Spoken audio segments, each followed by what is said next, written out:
வணக்கம் அன்பர்களே. 2024 பிப்ரவரி மாத ராசி பலன்கள்.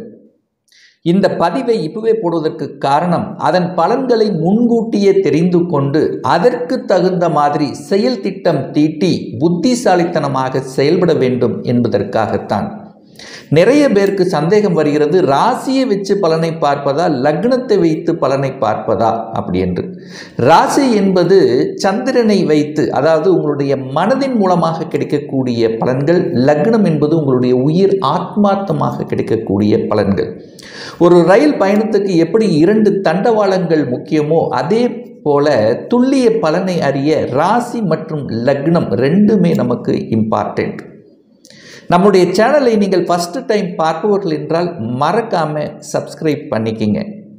இந்த 2024 பிப்ரவரி மாதத்தில் என்ன மாதிரியான பலன்கள், சாதகம் என்ன, பாதகம் என்ன, என்ன மாதிரியான தெய்வ வழிபாடு நமக்கு உகந்தது என்பதை பற்றித்தான் இந்த பதிவில் நம்ம டீட்டெயிலாக பார்க்க போகிறோம். கடகராசி அன்பர்களே, இந்த 2024 பிப்ரவரி மாதம் எப்படி இருக்க போகிறது அப்படின்னு பார்க்கும் பொழுது, இந்த கடகராசி அன்பர்களுக்கு ராஜ யோகத்தை தரக்கூடிய ஒரு கிரகம் அப்படின்னா அது செவ்வாய் பகவான். அதாவது ஒரு கோணத்துக்கும் ஒரு கேந்திரத்துக்கு அதிபதியான அந்த செவ்வாய் பகவான் 6ஆம் இடம் என்கின்ற இடத்துல, அதாவது குருவினுடைய வீட்டில் அமர்ந்து கொண்டு அந்த குருவினுடைய பார்வை பெற்றிருப்பது மிகுந்த யோகத்தை தரக்கூடிய ஒரு அம்சம். அதாவது குரு மங்கள யோகத்துடன் இருக்கக்கூடிய இந்த மாதத்தில் நினைக்கக்கூடிய செயல்கள், சிந்தனைகள் இது எல்லாமே ஒரு நல்ல விதமாக முடியக்கூடிய தன்மைத்தான். ஏன் சொல்கிறேன் அப்படின்னா, இந்த பிப்ரவரி 5ஆம் தேதி அன்று இந்த செவ்வாய் பகவான் 7ஆம் இடம் என்கின்ற திருமணஸ்தானத்தில் அமர்ந்து கொண்டு அந்த 10ஆம் இடத்தை பார்க்கின்ற காரணத்தாலும் உங்கள் ராசியையும் பார்க்கிறார். அப்போது தொழில் சார்ந்த விஷயத்தில் ஒரு நல்ல மாற்றத்தை சந்திக்க போகிறீர்கள் அப்படிங்கிறத ஸ்ட்ராங்காக சொல்லலாம். இதுவரைக்கும் ஒரு வேலை கிடைக்கல அல்லது வேலை திடீர்னு ஒரு இழந்த நிலை ஏற்பட்டிருந்ததுன்னா இந்த மாத இறுதிக்குள் உங்களுக்கு ஒரு நல்ல வேலை கிடைக்கும் அப்படிங்கிறது தான் அமைப்பு. அதே சமயத்தில் வேலையில் கொஞ்சம் அலைச்சல் திருச்சல்கள் அப்படிங்கிறது இருக்கத்தான் செய்யும். ஏன் சொல்கிறேன் அப்படின்னா, இந்த கடகராசி அன்பர்களுக்கு தொழில் காரகன் என்று சொல்லக்கூடிய சனி பகவான் 8ஆம் இடத்தில் உட்கார்ந்திருக்கார். அப்போ உங்களுக்கு அஷ்டம சனி இருக்கிறது. அப்போ அஷ்டமணி சனி காலத்தில் ஒரு குழப்பத்தை உங்களுக்கு ஏற்படுத்தியிருக்கும். ஒரு வேலை பளு அதிகமாக இருக்கும், அதிக நேரம் உழைக்கக்கூடிய தன்மை இருக்கும். அப்படி உழைத்தாலும் ஏதாவது ஒரு குறை சொல்லக்கூடிய தன்மையை உங்களுக்கு ஏற்படுத்தி கொண்டிருக்கும். ஆனாலும் மனம் தளரக்கூடாது அப்படிங்கிறது தான் இந்த காலகட்டம் அப்படிங்கிறதையும் ஞாபகத்தில் வைத்துக் கொள்ளுங்கள். அப்போ இந்த தொழில் ரீதியான முயற்சியில் நாங்கள் வெற்றி பெற முடியுமா, அதாவது ஒரு வேலை அப்ளை பண்ணியிருக்கேன், அந்த வேலை கிடைக்குமானா நிச்சயமா கிடைக்கக்கூடிய ஒரு காலகட்டம் தான்.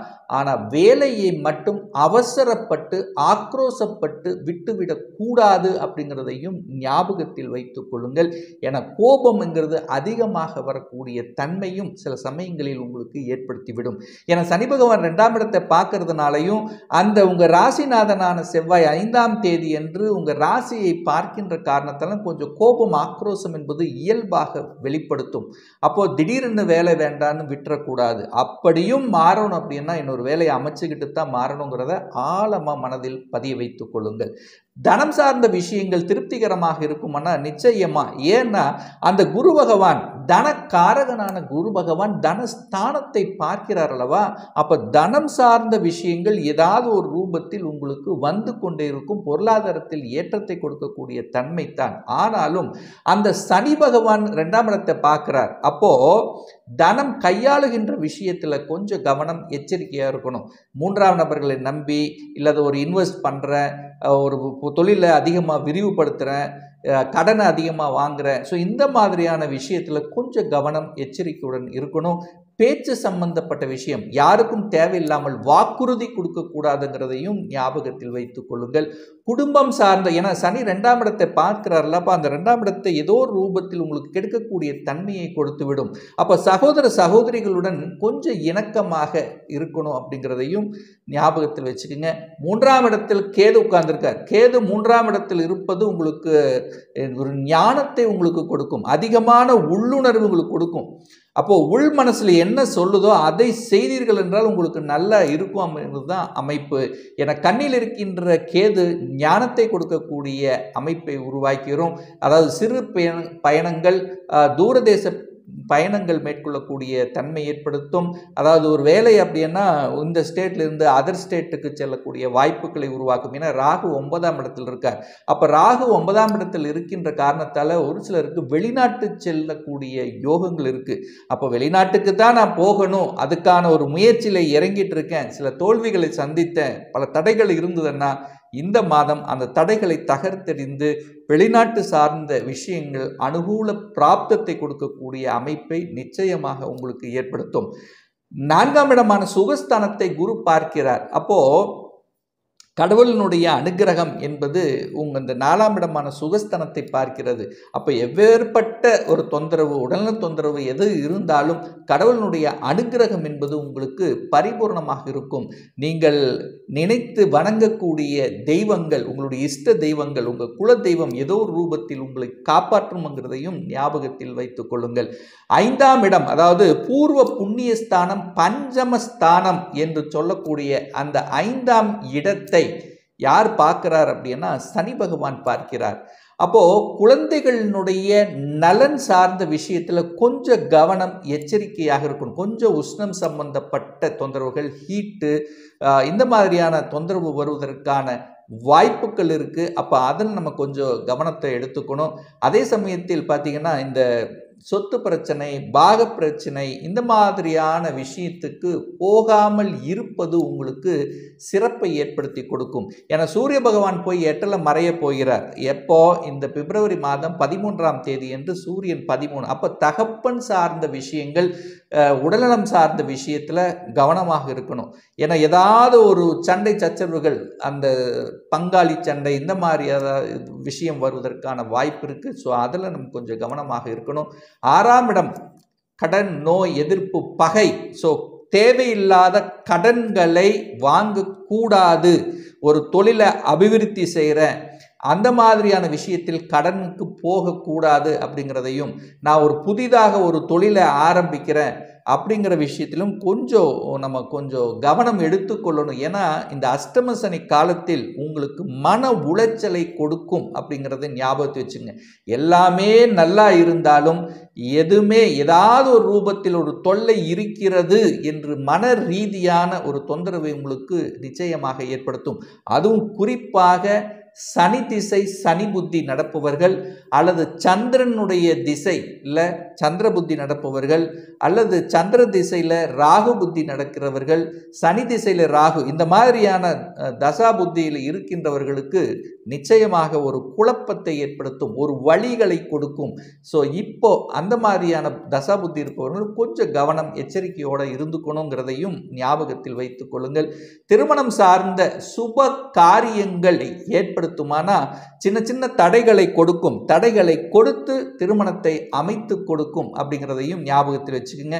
ஏன்னா குரு குடும்பஸ்தானத்தை பார்க்கிறார். அப்போ குடும்பத்தில் ஒரு உறுப்பினரை இணைத்து கொள்ளக்கூடிய நிகழ்வு என்பது உங்களுக்கு சாத்தியமானது தான். அப்போ உங்களுக்கோ உங்கள் குடும்ப உறுப்பினர்களுக்கோ யாராவது சுப செலவுகளை செய்வதற்கான வாய்ப்புகள், வீடு வண்டி வாகனம் வாங்குவதற்கான யோகம் இருக்கிறதான்னா நிச்சயமா வீடு வாங்கக்கூடிய யோகம் என்பது இருக்கிறது. ஏன்னா செவ்வாயும் சுக்கிரனும் இணைந்து பிருகுமங்கல யோகத்துடன் இருக்கின்ற காரணத்தால நிச்சயமாக அந்த செவ்வாயும் சுக்கிரனும் இணைந்து இந்த மாதத்தினுடைய பிற்பகுதியில் உங்கள் ராசிநாதனை பார்க்கிறார். அப்போ ஒரு வீடு வாங்கணும், ஒரு நிலம் வாங்கணுங்கிறது என்ன ஓட்டங்கள் உங்கள் மனதில் இருக்கும். ஆனால் என்ன வாங்கினாலும் டாக்குமெண்ட் பர்ஃபெக்டாக இருக்குங்கிறத மட்டும் நீங்கள் பார்த்துக்கிட்ட போதும் இந்த அஷ்டம சனி காலகட்டத்தில். சரி, அதே சமயத்தில் அந்த குரு பகவான் 10ல் இருக்கார் அல்லவா? அப்போ 10ல் குரு இருக்கும்போது ஒரு மாற்றத்தை கொடுக்கும். அப்போ எந்த மாற்றங்கள் வந்தாலும், தொழிலாக இருந்தாலும் வேலையாக இருந்தாலும், எந்த மாற்றம் வந்தாலும் அந்த மாற்றத்தை ஏற்று நடந்து கொள்வது உங்களுக்கு சிறப்பை ஏற்படுத்தும்.